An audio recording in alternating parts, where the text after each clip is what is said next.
Evening. Thanks for joining us here at 11. I'm Jessica Ralston. And I'm Rodney Dunigan. It may be spring, but the temperatures are telling a different story overnight. On the right here, you're taking a live look over downtown Columbus. It is a quiet night, but you may need to scrape some frost off your car windows in the morning. On your left there is a live look at 71 at Long Street. No major traffic issues tonight. The good news, Chief Meteorologist Marshall McPeak is timing out a warm-up on the way, huh?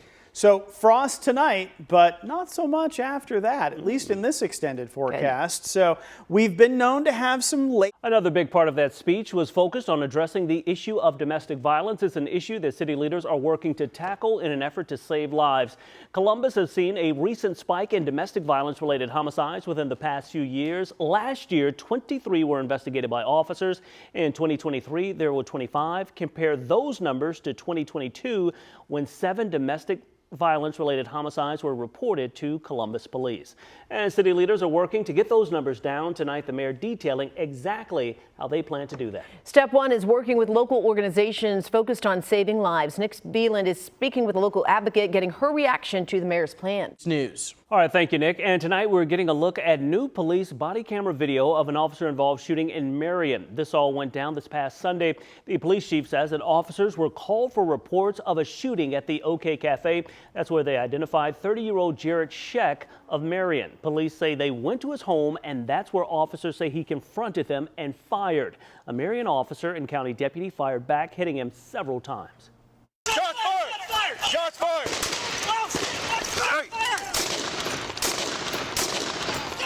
Shot! Shot!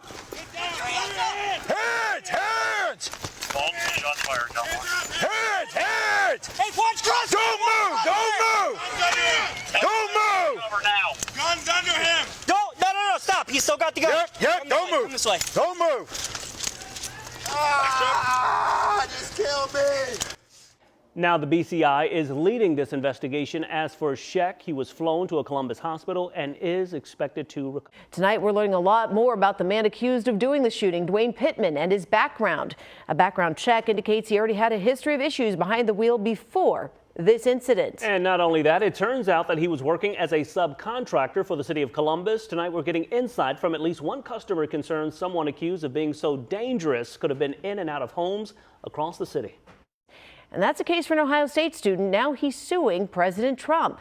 The student's attorney says the Trump administration unlawfully revoked his student visa. They feel that this move goes back to the students' participation in pro-Palestinian protests on the OSU campus. Isabel Hansen has the very latest. News. OSU leaders say that 12 students had their visas revoked. University leaders are not making any comments on this lawsuit. Still to come tonight. All new tonight, the Hilliard community coming together today to remember former Buckeye and military hero Rick Houseman. He gave his life and sacrifice for the country, but never received a very special honor. Today, he got that recognition as a member of the OSU 1968 championship football team. We're here to honor Rick Houseman, an alum of this high school. A hero's legacy should never be forgotten. Loved ones of Rick Houseman coming together with the Hilliard community Wednesday, gathering at Hilliard-Davidson High School for a special ceremony honoring the military hero. The event, a celebration of legacy and honor. I see Ohio State jersey and I think about my brother, obviously, and we still miss him. We loved him so much. He's a great brother. School administrators were not just honoring any athlete. They were remembering the life of a man who exemplified the highest values of courage, sacrifice, and dedication in Rick Houseman. The former Ohio State football player and Hilliard grad has left a mark on both his community and his country. He was part of this community, Hilliard. It's a lot smaller back then. I want them to know that he was a proud Wildcat. He was a proud Ohio State player. He was a proud soldier. Houseman had been a proud member of the 1968 Ohio State football team, a squad that will forever be remembered as national champions. But his story didn't stop on the football field. As the team was celebrated for their achievements, Rick made a choice that would define his life in a different way. He left the glory of football behind to serve his country in Vietnam, earning the Silver Star posthumously for his extraordinary bravery and sacrifice.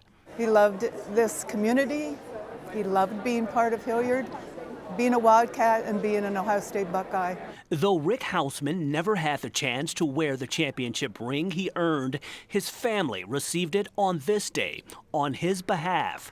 The ceremony was held to recognize both his football legacy and his commitment to his country. The ceremony, a reminder that true greatness is measured not by the trophies we win, but by the lives we touch and the sacrifices that we make for others. It was also a huge day for more than 30 student athletes at Hilliard-Davidson High School. The school held a special signing day ceremony for kids who were signing their national letter of intent. These talented young students signed their letters of intent to play for schools all across the country, marking a significant milestone in their academic and athletic journeys. The event highlighted their dedication, hard work, and passion for their respective sports as they take the next step towards pursuing their dreams at the college level.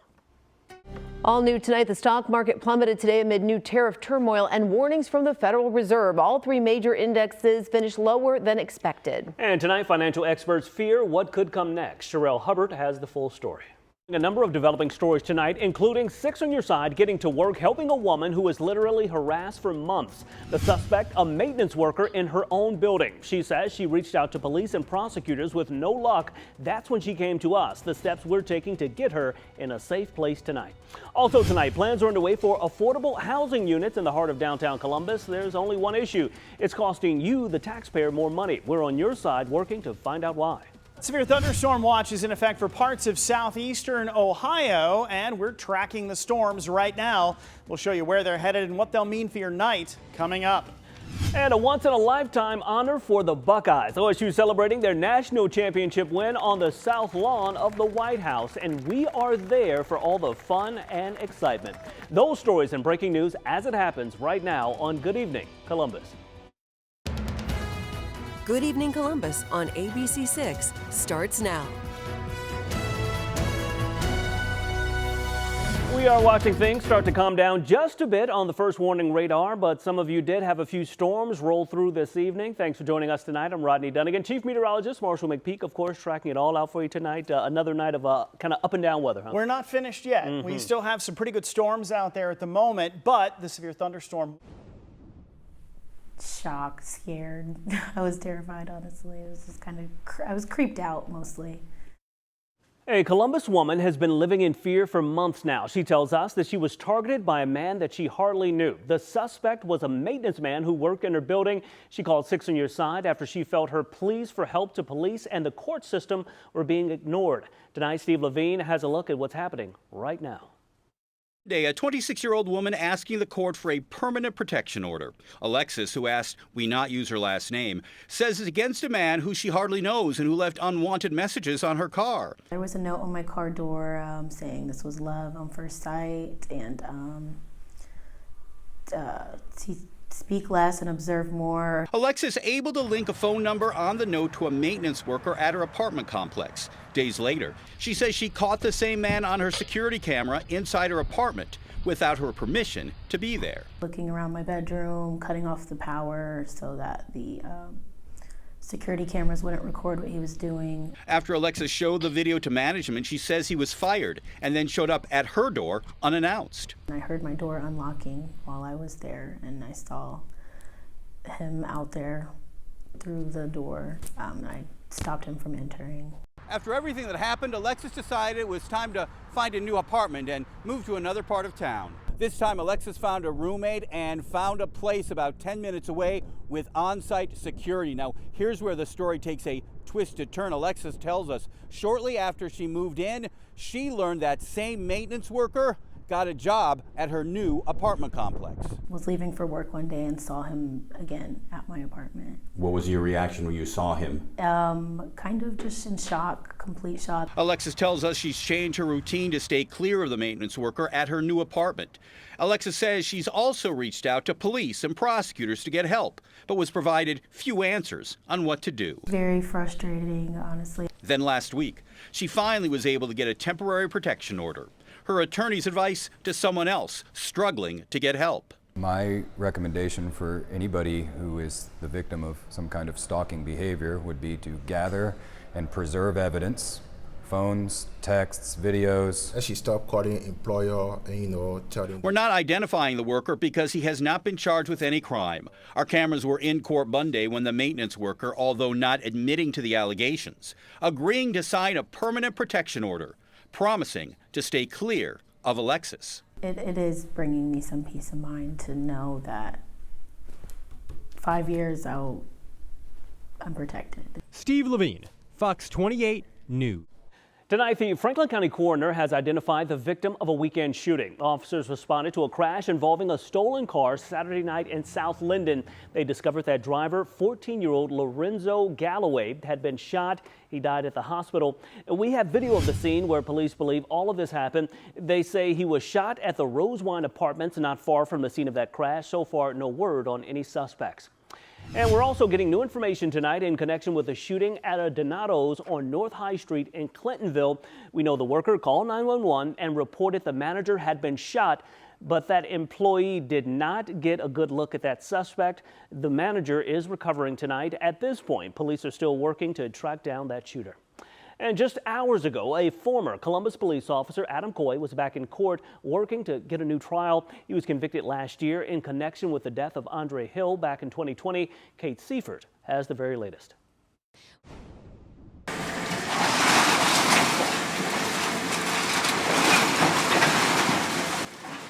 Tonight, the first phase of a plan put together by the Columbus Metropolitan Housing Authority to create affordable housing in the heart of downtown Columbus is officially underway. The units will serve middle and low-income families as well as people with disabilities. But tonight, some have some pretty serious questions about why it's costing you, the taxpayer, more money. Terry Sullivan has the full story.